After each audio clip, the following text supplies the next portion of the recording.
Just a couple of hours. That's all it took for Donald Trump to dramatically change course on one of the world's most critical maritime choke points. Only a day after proposing a 20% levy on all cargo passing through the Strait of Hormuz, Trump has now scrapped the idea altogether. Instead, he says that the United States will seek trade and investment deal with Gulf countries to compensate for the cost of protecting Hormuz. But even as one proposal has been withdrawn, another has taken its place. Donald Trump has announced what he calls a full blockade on Iranian shipping. According to Trump, the Strait of Hormuz will remain open to all international commercial traffic except vessels linked to Iran. That means ships sailing to or from Iranian ports or carrying Iranian cargo would be prevented from using Hormuz. Trump has offered few details about how such a blockade would actually be enforced. He has not explained the legal basis under international maritime law, nor clarified when the measure would come into effect. The White House has also remained silent on the operational framework for implementing such a sweeping restriction. Reports suggest that the several senior officials within the Trump administration had expressed reservations about the proposed cargo levy. Even senior members of the administration had publicly argued that the international waterways should remain free from tolls and additional fees. Now, instead of charging every ship passing through Hormuz, Trump has shifted to a strategy that directly targets Iran's maritime trade. The question now is, will Trump's move isolate Iran or will risk triggering another confrontation in the Gulf? On this issue, I am joined by Ambassador Bhaswati Mukherjee, Ambassador Deepak Vora, Ambassador Veena Sikri and Raja Karthikeyan, West Asia expert from Takshashila Institute. Let me straight away go to Ambassador Bhaswati Mukherjee. Madam, first to you, my question is, why is Trump failing to dominate Iran, the most powerful man? Really, his policy has not been successful. Right from day one, he was dragged into this conflict by Netanyahu. Other American presidents successfully evaded Israel's efforts to drag US into this conflict. He got into the conflict. The conflict did not go the way he thought it would. So he came up with several peace overtures, which he then, as a matter of routine, withdraws within 48 hours. This one was, of course, withdrawn within 24 hours, so that he's broken his own record. But now what he's come up with, the second announcement, which was about completely blocking Strait of Hormuz for Iran, that will be very difficult to implement, and indeed it could result in a total blockage of the Strait of Hormuz for everyone, because let's say military force is used to stop Iran from sending its tankers and ships through the Strait of Hormuz, and there is an accident, a big accident, and it's blown up. It would take months, I'm told by experts, to clean the Straits of Hormuz and make it once more safe for all shipping. Secondly, it is a complete violation of international law. Of course, he can argue that US is not a state party to UNCLOS, and nor is Iran, but it sets a very poor example to other choke points where other countries can cite this as a precedent and start charging instead of free passage. I actually think, Kartikeya, that this too, over a period of 48 hours to 3 days, will also be withdrawn once there is a furious reaction from Iran, which I'm sure it will be. And we would be back in a situation where there would be discrete discussions about a permanent ceasefire, so that some kind of a peace deal which is acceptable to both sides without losing face. So that's the most important thing, not losing face, will come through. So I don't give this, the last proposal, Kartikeya, more than 3 days before it's withdrawn. Okay, Ambassador Sikri, do you feel that the way Jimmy Carter's legacy was tarnished, Iran tarnished Jimmy Carter's legacy, Trump is going to be the second American president to suffer the same fate? Well, I think that President Trump is repeatedly getting himself into this chaotic situation of having to withdraw. But I think that the key factor this time, President Trump has reimposed a naval blockade, which is very dangerous, which is in itself an act of war. But secondly, I think what really persuaded President Trump to withdraw the 20% is the pressure from the Gulf countries. And I think that for me is the biggest sign of hope, that the Gulf countries who on February 28th, when Israel and America attacked Iran, on that day, they were the ones, behind them, behind America and Israel, saying, yes, yes, let's weaken Iran completely, let's finish them off. But today, the Gulf countries have realized that with the counterattacks by Iran on their own, on these territories, these were all havens of, financial stability, of ease of living, and so on, that those reputations are in tatters. So today, the Gulf countries feel that their future is best served by coming to some kind of agreement with Iran and a regional compact of all the countries on the Strait of Hormuz. That would be the most lasting factor for peace in this region and for ensuring free maritime security. Because otherwise, they have realized that just fighting with Iran and Iran counterattacking, even now they are still attacking Bahrain and Kuwait and others, this will continue indefinitely. And President Trump has had to give in. And today he says, I gave in to 20% because these countries have promised investments in America. These are obviously the Gulf countries who have promised investments in America. The mediators are nowhere in the picture. They are all coming together themselves. So I think that this is the best hope. The MOU seems to be in tatters because Iran has withdrawn from it, so has America. America has said it's over. So that to get it back together again will be much more difficult. But persuading the Gulf countries to come together is the best hope for the future. Okay. Ambassador Vora, a lot of people are saying that the memorandum of understanding that was signed 50 days ago has turned into a memorandum of misunderstandings between Iran and the United States of America. Is it true? Well, thank you very much, sir. Always a pleasure. Now you have two of the most outstanding lady ambassadors in our service. So मैं क्या कर रहा हूँ बीच में? You have both Ambassador Veena Sikri, a legend, and Ambassador Basmati Mukherjee, also a legend. मैं फंस गया. Anyway, what you have said that it's a memorandum of misunderstanding. Let me say something, sir. In the course of my career, 38 years and after that now 53 years in diplomacy, I've been involved personally in drafting 3 agreements. Sudan, South Sudan, stopped the war and they went away. Papua New Guinea, Bougainville, and Ethiopia, Eritrea. The Sudan, South Sudan worked. They've separated. Bougainville will probably go away next year from Papua New Guinea. And Ethiopia, Eritrea also worked. Because ultimately there was a level of trust. Both sides were sick and tired of the incessant fighting. And then said, yeah, chalo pan karo usko. Let's find a way out. And in the case of Ethiopia, Eritrea, let me just tell you very bluntly, I knew Abiy Ahmed, the present Prime Minister, and the other fellow, Isaias Afwerki. And they both belong to the same family. One of them called the other and said, why are we fighting? He said, you tell me why we're fighting. We shouldn't be fighting. So they walked across, hugged each other, darling, darling, sweetheart, sweetheart, everything worked out. Then they started fighting again a little later. That's a different issue. And Abiy even got the Nobel Peace Prize. So here, when you say misunderstanding, it's because everybody is interpreting it differently. The famous clause 5 is supposed to be that Iran will make arrangements. Iran says, see, we are making the arrangement. That means it belongs to us. The Americans say make arrangement means it will be under our supervision. When there's no trust, sir, you can interpret anything. Ambassador Veena Sikri will tell you about the Shimla agreement that we signed with Jihadistan, 1972. You remember that, ma'am? You were involved in it. Yes. You know it better than anybody else. And then what happens? Those guys turned around and say, we had said bilateral. They turned and said, well, bilateral hasn't worked, so we go back to the UN. Where is the interpretation? Where's the trust? And if that doesn't happen, sir, I've seen this. You can't expect anything.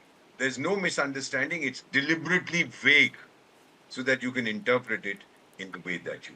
And Trump is a past master. And now that he's saying that you guys invest in America and so on, so Trump equals transaction, Trump equals trade, Trump equals triumph. Forget about everything here. Paisa lao aur dosti karo mere saath. That's the bottom line. Okay, Raja, is it also because of the fact that if I counted, Trump expected it to be a 4-6 week operation. Today, I think it's the 20th week, and Trump in first term campaigned against the so-called endless American wars. Is Trump able to carry out this low-grade form of warfare because there are no body bags going home? Because there is no conversation about what's happening in Hormuz in America in its domestic press, apart from NYT and Washington Post? Well, thank you, Karthikeya. what we're seeing is a slow dance, actually, a slow dance between the US and Iran. They both know that these strikes are they are limited, they are fairly focused. In fact, as far as the US is concerned, this certainly helps distract from some of the issues that are related to the domestic developments around the midterm campaigns. But also, importantly, this oil prices have been undervalued for a while. I have said this before that for a bunch of stakeholders who are involved, oil prices probably need to be around $95, maybe even 100 plus, for them to make up for the losses in this war. So these developments actually help everyone in a way. There are only two losers in this war of sorts. In fact, to some extent, in the US who are losing, and the Gulf countries. Really sad for them. Even though they're making some money with the higher prices of oil, but they can't really ship it out. Where Iran is targeting is also important, and who they're not targeting is also as significant. They are not targeting the UAE, other than those two tankers that happened. They're not targeting the UAE big this time. On the Saudis too, the attacks have happened through the Houthis. They're targeting Jordan, Kuwait, and Bahrain. This seems to be actually a precursor to Iran launching a wave of attacks potentially directly against Israel, because all these places have the US bases and radars that can stop an Iranian attack against Israel.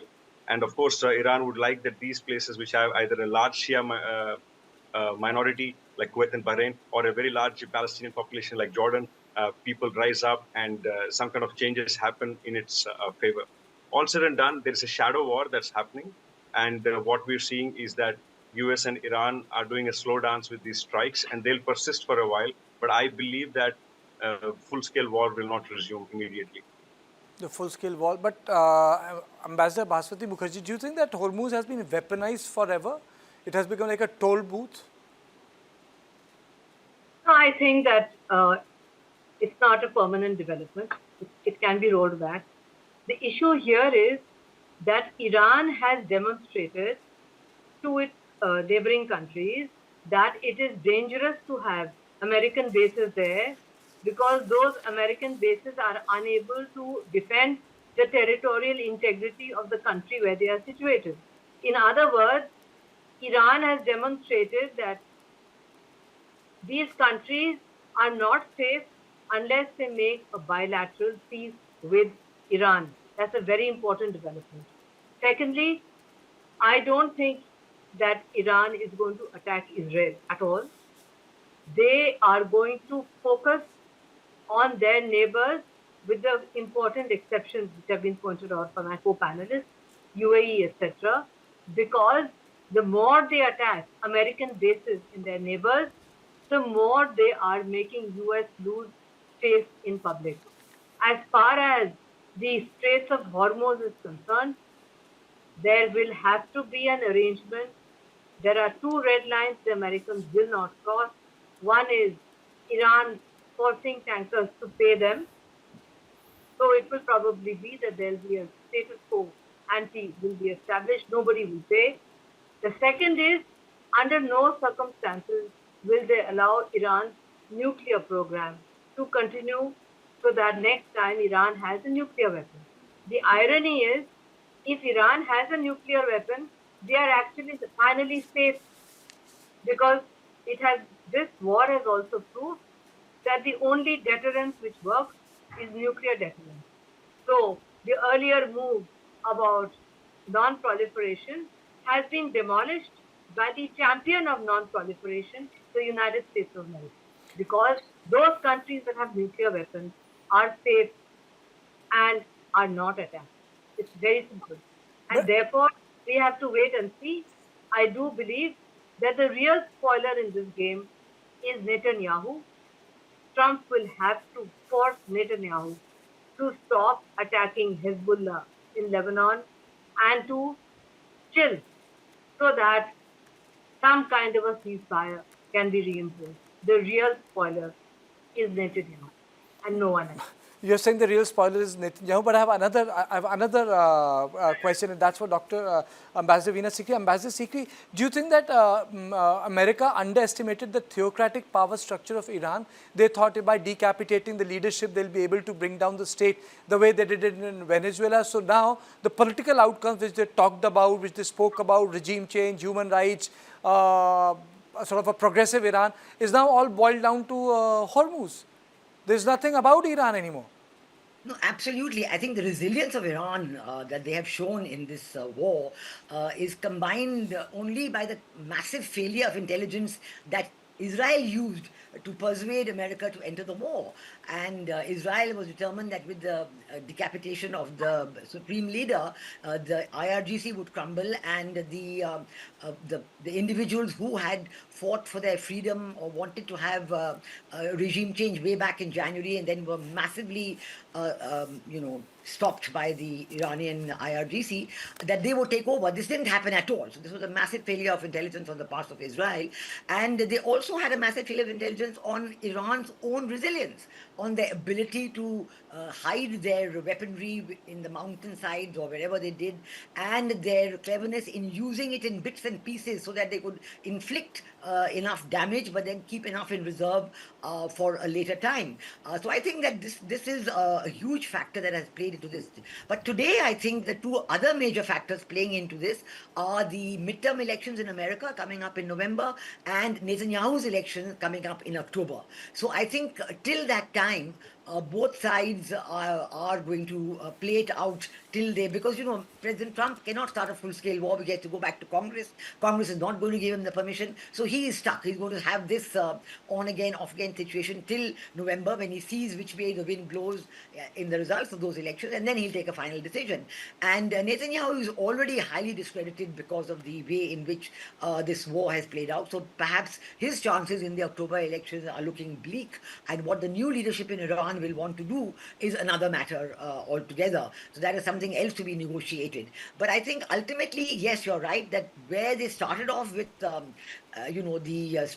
Iran itself and the nuclear weapon of Iran, and now they've landed up with focusing only on the Strait of Hormuz. The nuclear paragraph in the MOU, this is a moot point, because in the JCPOA of 2015, Iran had conceded a lot.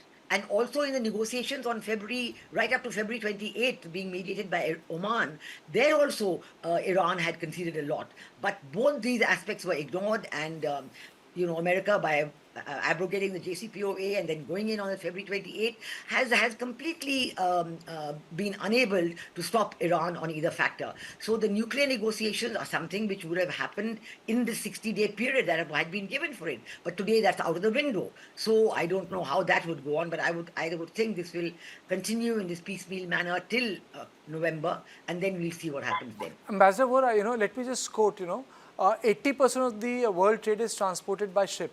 And when I was doing the research for the show, I realized that neither United States of America, sir, nor Iran have ratified United Nations Convention on the Law of the Sea.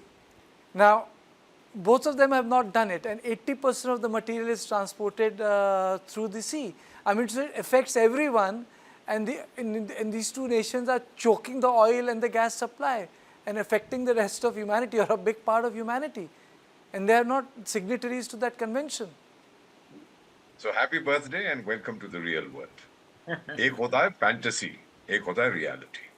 Now what I heard Mr. Karthikeya say was spot on. This is a shadow war, and it's going to continue for a little while. Let me tell you three possible outcomes. Very quickly, I'll conclude. Number one, Iran turns around and says, yaar, bahut mara aapne. You clobbered us a lot. All this shahadat business is very nice. Our economy is gone. Our unemployment is soaring. Inflation is very high. Come on, give up. Second thing, I'll tell you this, sir. Trump is going to pull out. Go back and tell everybody, I won. Idea was regime change. I've dispatched the Ayatollah to wherever they are dispatched. And I've come back here, and now I've told the Gulf chaps, you've got to fight. Therefore, buy more weapons from me, and I'll train your military, because your militaries are useless. I'm going to sell you. So this whole business of investing in the United States, it's military stuff. Buy it from me. And the third thing, sir, I wouldn't be surprised. I've seen this so often in my career. Ambassador Sikri knows it better than I do.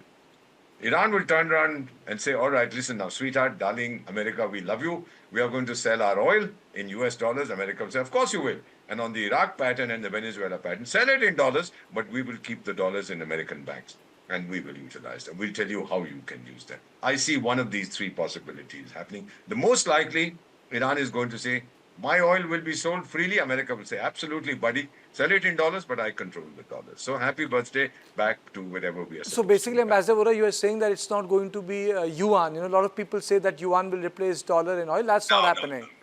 No. I don't know anybody. I haven't met anybody in my life, in my career. I'm 75 years young, who says, listen, pay me in yuan. Everybody says, pay me in dollars. I haven't met anybody. Nor do I intend to, by the way. Okay. So I'll take closing comment from Raja. Raja, you know, Raja Karthikeyan, there is one announcement that Trump has made. I know this can also be changed, but there's a pattern to it. You know, US has started to target the bridges, both military bridges, rail bridges, roads, and power stations. I think that clear and explicit message has come that civilian infrastructure would be part and parcel of the American war theater. Will that change the nature of warfare between both of them? If they start to target desalination plants, 50% of Iran is desert, power structures, grids, and bridges. Sure, thank you, Karthikeya. I think attacking bridges and civilian infrastructure, I think there's plenty to say that this goes against the laws of war, the laws of armed conflict that exist. Civilian infrastructure should not be targeted. By the way, cyber infrastructure is also critical. We've already seen in Iran during the June war, it was a couple of banks hit, banks that process payroll for example, IRGC soldiers. In recent weeks, we've seen as many as 10 banks have been hit, and Iran works with as I mentioned once previously, a very close debit card system. I believe it's likely that cyber attacks will also happen simultaneous to these these kind of kinetic hits, and it could change the internal dynamic inside Iran. You see, President Pezeshkian and those people who are batting for the MOU are up against people in the security establishment who are not so keen on this MOU, who believe that the Americans cannot be trusted and that we have already made a lot of gains through war. So what's the point for peace? So I believe that internal tussle will get more, difficult as these attacks happen, and the Americans will be counting on people rising up because of these attacks and the challenges that the common people will face. That perhaps people will come out on the streets and call for regime change to happen. In fact, I'm seeing right now that on a number of Iranian handles, and I'm not talking about pro-regime handles whatsoever, a number of people inside the country who have had an antipathy towards the regime are now, in support of the people of southern Iran, of the coastal provinces where the strikes are taking place. So I feel at least temporarily there might be a rallying around the flag. Iranians are extremely nationalistic, and I believe that it could actually end up, consolidating the regime in the short term. These strikes on civilian infrastructure. So I do believe that they will be myopic, if they are carried out on a large scale.